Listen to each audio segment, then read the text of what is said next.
नमस्कार, आप देख रहे हैं 4 PM और मैं हूं आपके साथ सिमरन। दोस्तों, दुनिया की सियासत इस वक्त बारूद के ढेर पे बैठी है, जिसकी चिंगारी जो है डोनाल्ड ट्रंप के हाथ में है और माचिस जो है बेंजामिन नेतन्याहू चला रहे हैं। लेकिन आज ईरान ने वो गर्जना की है जिससे पेंटागन से लेकर व्हाइट हाउस तक सन्नाटा पसर गया है। ईरान ने दो टूक लफ्जों में कह दिया है कि अगर हमला हुआ तो हजारों अमेरिकी सैनिकों को बंधक बना लिया जाएगा और समुद्र में तुम्हारे जंगी जहाजों का कब्रिस्तान बना दिया जाएगा। ये सिर्फ धमकी नहीं है, ये उस मुल्क की ललकार है जिसे ट्रंप अपनी नाकेबंदी से झुकाना चाहते थे। आज की रिपोर्ट में कई बड़े खुलासे होंगे। इजराइल दावा कर रहा है कि नेतन्याहू और लेबनान के राष्ट्रपति के बीच बातचीत होने वाली है, लेकिन लेबनान ने सारेआम जो है इजराइल को झूठा करार दिया है, किसी भी मीटिंग से इनकार कर दिया है। उधर तेहरान से पाकिस्तान के सेना प्रमुख जनरल मुनीर सीधा अमेरिका के लिए उड़ान भरने वाले हैं। पाकिस्तान का दावा है कि अमेरिका और ईरान जल्द बातचीत की मेज पे लौट सकते हैं, लेकिन क्या ट्रंप अपनी जिद छोड़ेंगे? क्या होर्मुज संकट की वजह से प्लेन सफर पे विराम लग जाएगा? ये सब कुछ हम आपको अपनी इस रिपोर्ट में बताएंगे। दोस्तों, जाबाजी और जंग की बात करने वाले ट्रंप को शायद ये अंदाजा नहीं था कि ईरान पलट के ऐसा वार करेगा कि ईरान के सैन्य कमांडरों ने साफ कर दिया है कि अगर ट्रंप ने अपनी होर्मुज नाकेबंदी के दौरान एक भी गलती की या ईरान की संप्रभुता पे हमला किया तो मिडिल ईस्ट में मौजूद हजारों अमेरिकी सैनिकों की जान और उनकी आजादी खतरे में पड़ जाएगी।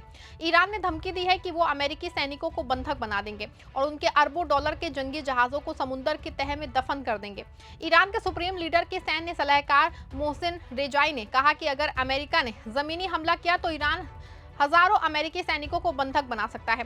रेजाई ने कहा कि ऐसी स्थिति में हर बंधक के बदले तक जो है $1 अरब की मांग की जा सकती है। इसके साथ ही उन्होंने चेतावनी दी है कि होर्मुज स्ट्रेट में नाकेबंदी लागू करने वाले अमेरिकी जहाजों को भी डुबोया जा सकता है। ये ट्रंप के उस अहंकार का करारा तमाचा है जिसमें वो खुद को दुनिया का अजय थानेदार समझते हैं। खबर है कि ईरान ने अपनी मिसाइलों का मुंह अमेरिकी ठिकानों की तरफ मोड़ दिया है। ये पैगाम साफ है कि अगर ट्रंप आग से खेलेंगे तो सुलझना उन्हें खुद पड़ेगा।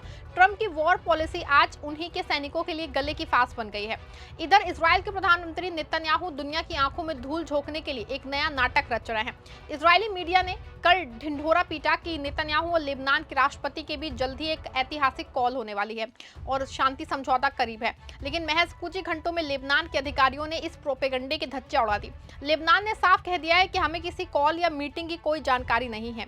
इजराइल दुनिया को गुमराह कर रहा है। आपको यहाँ बता दें कि इजराइल और लेबनान के बीच संभावित बातचीत को लेकर विरोधाभासी बयान सामने आए हैं। इजराइल की ओर से दावा किया गया है कि प्रधानमंत्री बेंजामिन नेतन्याहू जल्द ही लेबनान के राष्ट्रपति जो है जोसेफ आउन से बात करेंगे। इजराइल की सुरक्षा कैबिनेट की सदस्य गालिया गमलियन ने यह भी जानकारी दी है कि जिसे इजरायली आर्मी रेडियो से प्रसारित किया है। दूसरी ओर राइटर्स के अनुसार लेबनान के एक वरिष्ठ अधिकारी ने ऐसे किसी फोन कॉल की जानकारी से इनकार किया है। नेतन्याहू का घटिया खेल ये है कि एक तरफ वो लेबनान की रिहायशी बस्तियों पे बम बरसा रहे हैं जिसको यूएन के एक्सपर्ट्स डोमोसाइड कह रहे हैं, दूसरी तरफ शांति का झूठा शिगुफा छोड़ रहे हैं। नेतन्याहू चाहते हैं कि वो लेबनान को बर्बाद भी करें और दुनिया उन्हें शांति दूत भी समझे, लेकिन लेबनान ने आईना दिखा दिया है कि जुल्म की बुनियाद पे कोई बातचीत नहीं हो सकती। बता दें आपको, जहां एक और नेतन्याहू लेबनान के साथ गेम खेल रहे हैं, वहीं दूसरी ओर अमेरिका भी ईरान को फंसाने में जुट गया है। और ये बात पूरी तरीके से साफ हो चुकी है कि ट्रंप की नाकेबंदी का मकसद ईरान को आर्थिक रूप से तोड़ना था, लेकिन ईरान ने जो है जवाब दिया है कि उसने ट्रंप की नींद उड़ा दी है। ईरान ने अंतर्राष्ट्रीय मंच पे घोषणा की है कि यूरेनियम संवर्धन उसका कानूनी और संप्रभु अधिकार है और इस पे कोई समझौता नहीं होगा। ईरान ने चेतावनी दी है कि जब तक उसके अधिकार सुरक्षित नहीं होते और अमेरिकी नाकेबंदी नहीं हटती तो वो होर्मुज के रणनीतिक जल मार्ग को नहीं छोड़ेंगे। दोस्तों, आज सत्ता की आंखों में आंखें डाल के पत्रकारिता करना मुश्किल हो गया है। हमारे 4 PM नेशनल यूट्यूब और फेसबुक चैनल को, जिसे आपका प्यार और विश्वास हमेशा से मिलता रहा है, उसे बंद करके सरकार ने ये साबित कर दिया है कि वो आपके सवालों से कितना डरती है। मुश्किल दौर है, लेकिन हम ना रुके थे और ना ही रुकेंगे। हम सच के लिए हमेशा लड़ते रहेंगे। ऐसे में 4 PM यूपी को ज्यादा से ज्यादा ज्वाइन करें और स्वतंत्र पत्रकारिता को जिंदा रखने के लिए जितना हो सके उतना हमारा आर्थिक सहयोग करें। आपके सहयोग से ये जंग हम जीत के रहेंगे। तेहरान में प्रेस कॉन्फ्रेंस के दौरान ईरान के विदेश मंत्रालय के प्रवक्ता इस्माइल बकाई ने कहा कि परमाणु अधिकार अंतर्राष्ट्रीय कानून के तहत वैध है। उन्होंने कहा कि जब तक ईरान परमाणु प्रसार संधि का सदस्य है तब तक उसे शांतिपूर्ण परिचमेंट का लाभ होने का जो पूरा अधिकार है। बकाई ने ईरान अमेरिका वार्ता में इनरिचमेंट को लेकर चल रही पश्चिमी मीडिया की अटकलों को खारिज करते हुए कहा कि किसी भी समझौते से पहले एक व्यापक ढांचा तय होना जरूरी है। बकाई ने कहा कि अगर किसी समझौते में एक पक्ष अपने वादों का पालन नहीं करता तो दूसरा पक्ष भी अपने दायित्वों की उसी अनुपात में कम करने का अधिकार रखता है। ये बात पूरी तरीके से साफ है कि ईरान ने ना तो झुकने वाला है ना ही रुकने वाला है और अमेरिकी राष्ट्रपति ट्रंप को ये समझना होगा कि तेहरान अब धमकियों से नहीं डरता। ईरान ने अपनी शर्तों को मेज पर रख दिया है। वो कहते हैं कि हक दोगे तो अमन मिलेगा, धौंस दिखाओगे तो होर्मुज़ को अमेरिका के लिए कब्रिस्तान बना देंगे। ट्रंप की जिद आज पूरी दुनिया की सुरक्षा के लिए खतरा बन गई है। दोस्तों, ट्रंप की समुद्री गुंडागर्दी का असर अब सीधा आपकी जिंदगी पे पड़ने वाला है। होर्मुज़ स्ट्रेट में तनाव की वजह से जेट फ्यूल की सप्लाई चैन जो है पूरी तरीके से टूट गई है। एविएशन एक्सपर्ट्स ने चेतावनी दी है कि अगर ये नाकेबंदी जारी रही तो इस गर्मी के मौसम में हजारों उड़ानें रद्द हो सकती हैं। विशेषज्ञों के मुताबिक मई या जून तक जेट फ्यूल की कमी हो सकती है।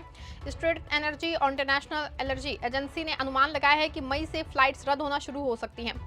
OECD यूरोप क्षेत्र में, जिसमें यूरोपीय संघ के साथ ब्रिटेन और नॉर्वे भी शामिल हैं, अपने जेट फ्यूल का 30% से ज्यादा आयात करता है और इसका बड़ा हिस्सा होर्मुज़ स्ट्रेट के जरिए आता है। ऐसे में सप्लाई बाधित करने पे वैश्विक विमानन सेवाओं का व्यापार जो है उस पर काफी असर पड़ने की आशंका है। दूसरी ओर तेल की कीमतें आसमान छू रही हैं, जिसमें आम आदमी की जेब खाली हो रही है। कच्चे तेल के दामों में लगातार इजाफा हो रहा है। ट्रंप कहते हैं कि अमेरिका फर्स्ट, लेकिन उनकी इस सनक ने दुनिया भर के बाजारों में डर का माहौल पैदा कर दिया है। लोग अपनी छुट्टियों और कारोबार से परेशान हैं, जबकि ट्रंप व्हाइट हाउस में बैठ के युद्ध के नक्शे बना रहे हैं। ये एक ऐसे नेता की निशानी है जिसे मानवता से ज्यादा अपने अहंकार से लगाव है। ये खौफनाक माहौल के बीच एक बड़ी खबर पाकिस्तान से आ रही है। पाकिस्तान के सेना प्रमुख जनरल आसिम मुनीर तेहरान में ईरानी हुक्मरानों से मुलाकात के बाद सीधा अमेरिका जा रहे हैं। पाकिस्तान ने दावा किया है कि अमेरिका और ईरान जल्दी बातचीत की मेज पर लौट सकते हैं, क्योंकि लेबनान और पूरे क्षेत्र में शांति के लिए ये जरूरी है। जनरल मुनीर अपने साथ ईरान का वो अंतिम पैगाम लेके जा रहे हैं जो तय करेगा कि 21 अप्रैल को समझौता होगा या फिर महायुद्ध छिड़ेगा। पाकिस्तान इस वक्त फायर फाइटर की भूमिका निभा रहा है, लेकिन सवाल है कि क्या ट्रंप नेतन्याहू के जादुई प्रभाव से निकल के शांति का रास्ता चुनेंगे या फिर वो मुनीर के इस मिशन को भी अपनी जिद में को भेंट चढ़ा देंगे। माना जा रहा है कि ईरान और अमेरिका के बीच जारी बातचीत में कुछ प्रगति जरूर हुई है, लेकिन परमाणु मुद्दे पर दोनों देशों के बीच में बुनियादी मतभेद अब भी बने हुए हैं। राइटर्स के मुताबिक एक वरिष्ठ ईरानी अधिकारी ने कहा कि कुछ क्षेत्र में मतभेद कम हुए हैं। हालांकि उन्होंने साफ कह दिया है कि ईरान के उच्च स्तर के संवर्धित यूरेनियम के भविष्य और परमाणु कार्यक्रम पर लगने वाले पाबंदियों की अवधि जैसे अहम मुद्दे अब भी अनसुलझे हैं। इन मतभेदों के चलते दोनों देशों के बीच किसी व्यापक समझौते में पहुंचने में अभी समय लग सकता है। ऐसे में साफ है दुनिया दोराहे पे खड़ी है। एक तरफ शांति का रास्ता है जिसका जिक्र पाकिस्तान और ईरान कर रहे हैं, दूसरी तरफ बर्बादी का रास्ता है जिस पे ट्रंप और नेतन्याहू तेजी से दौड़ रहे हैं। ईरान की बंधक बनाने वाली धमकी ने साबित कर दिया है कि अब संयम की सीमा टूट चुकी है। अगर ट्रंप ने अब भी अपने वॉर पॉलिसी नहीं बदली तो इतिहास उन्हें एक ऐसे नेता के रूप में याद रखेगा जिसने अपनी सत्ता के लिए दुनिया को तीसरे महायुद्ध की आग में झोंक दिया। पूरे मामले पे आपकी क्या राय है? आप क्या सोचते हैं? क्या ट्रंप को अपनी समुद्री गुंडागर्दी बंद नहीं करनी चाहिए? क्या नेतन्याहू के झूठ की अब अंतर्राष्ट्रीय स्तर पे जांच नहीं होनी चाहिए? अपनी राय कमेंट में जरूर दीजिएगा। वीडियो को लाइक और शेयर भी जरूर करिएगा।